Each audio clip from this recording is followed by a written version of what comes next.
What is going on, everyone? It is Tyler McKinney back here again, and we are continuing on. We're going to be doing Vegas right now. We're going to be breaking down the Vegas Vipers. So this is a team that is kind of back from 2020. What do I mean? Well, the Vipers, they were in Tampa Bay last time, but they had the Guardians colors, but they stole the Guardians colors and decided to get as far away from them as they could, so they went out to Vegas. It does kind of make sense to move the Vipers to Vegas, but as I said in the secondary logos video, they have this new Saints logo as their secondary logo, but they moved to Sin City. I don't know. I do know that this color scheme for the Vipers is very much, it's a nicer fit for this team. I wish they would have brought the Vipers head back, but we'll get into that. They're going to be playing their home games at Cashman Field. Now, this has been a soccer field, and remember, these soccer stadiums are designed not necessarily for sound, but they're designed for the best viewing experience for the soccer player. The people that oversee FIFA make sure that the stadiums do as such with that. So you kind of have that with Cashman Stadium here. It only holds 10,000 people. That's a nice thing, to where they can fill up that space very easily. And it's a good place for them to start. Usually places like Vegas, LA, things like that, it's very much harder for these alternative teams to get established and really fill these stadiums, to where having that to start out with will be nice. It probably is going to, though, they're going to need to find a bigger space in future years. But for this year, it's going to be a good place for them. And everything's going to be really starting off with the new head coach, Rod Woodson. And really, Woodson has kind of, his staff around him is kind of more newer comers. These are guys that I would say probably are the newer on the scene kind of coaches. So when you look at Dwayne Taylor is a younger up-and-coming offensive coordinator. I think that this is going to be kind of a more innovative type of an offense. It's going to look very, very much like what you would see on a typical Sunday afternoon, but it's going to have some wrinkles in it. You're going to see some things that are going to sit fairly nicely with that, and we'll get into that when we get breaking down the roster. Now, Chris Dishman, of course, you're going to know who he is, former player.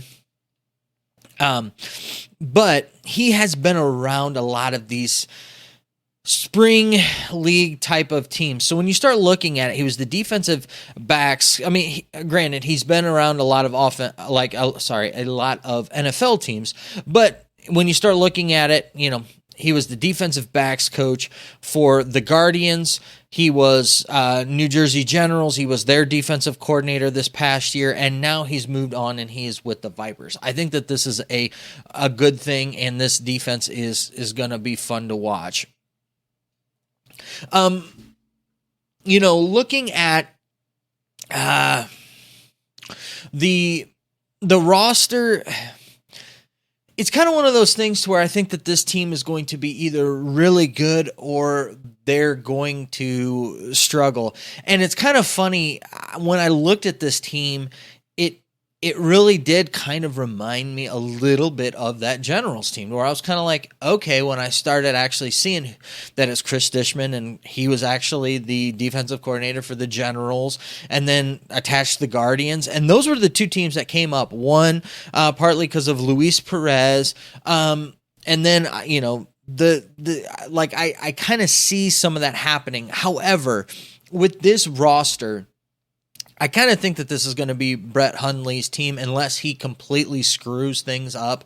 And I think that he's going to do well in this space. With the running back situation, I think that you're just going to have to see what kind of transpires, who really picks this up. I think that they've got a lot of guys with a lot of potential here. They're looking probably for a more traditional style of a running back, just by the build of the guys that are that are there. We'll see how that translates. You've got Martavius Bennett, who from his NFL days. It'll be interesting to see how he how he transfers into this, and at 30 years old, what all he's still got left in the tank. It'd be interesting. And then you've got Jeff Badette, who was with Dallas and then Michigan last year. So you've got guys on this team on the offense that we've seen in spring ball before, and with a lot of recognizable names. So I'm really curious to kind of see how that all meshes together. It does remind me of kind of that situation with the Guardians. The Guardians had an excellent defense. Their offense was it was just a train wreck. And at times the Generals' offense was a train wreck. However, their defense was good enough to keep them really in games and win them games to where that got them all the way to the championship game. And I think that this defense is going to keep them in games. I think, for me, when I look at this team, they're not going to have a home field advantage. I think that's where really, I think Seattle and kind of their coaching experience kind of gives the edge for me right now. So I'm looking at this team probably anywhere between 6 wins to 4 wins. I think if they can figure out how to make this offense serviceable with adding Brett Huntley, that really took them from like a 3 to possibly 5 win team to me, all the way up to like a 6-win team for me, to where they're knocking on the door. If they make the playoffs, I think that that's a great season for them. I see them barely missing out. I see them kind of in that next tier. I think I see them sitting in the middle of the pack and not being able to get out of the middle of the pack into the playoffs. Obviously, I get it. Half of the league makes it into the playoffs, but I just don't see them getting into that. I see them at really a solid at that 5 kind of seat, sitting right there, ready to break into it. That's just kind of what I see with this team. I will say this is kind of one that's kind of interesting to me. I don't really get excited about this team. It's just be fun to kind of watch and see if they have any kind of a spark to this team. So that's kind of how I see it. We'll see how everything transpires. Let me know what you think down in the comment section. I'd like to know if there are any Vipers fans out there who are excited about their team. Let me know down in the comment section, and we'll continue the conversation on down there. All right, listen, guys, I know that you're busy, and I know that I'm busy, so let's get on out of here. You have a good night. Bye.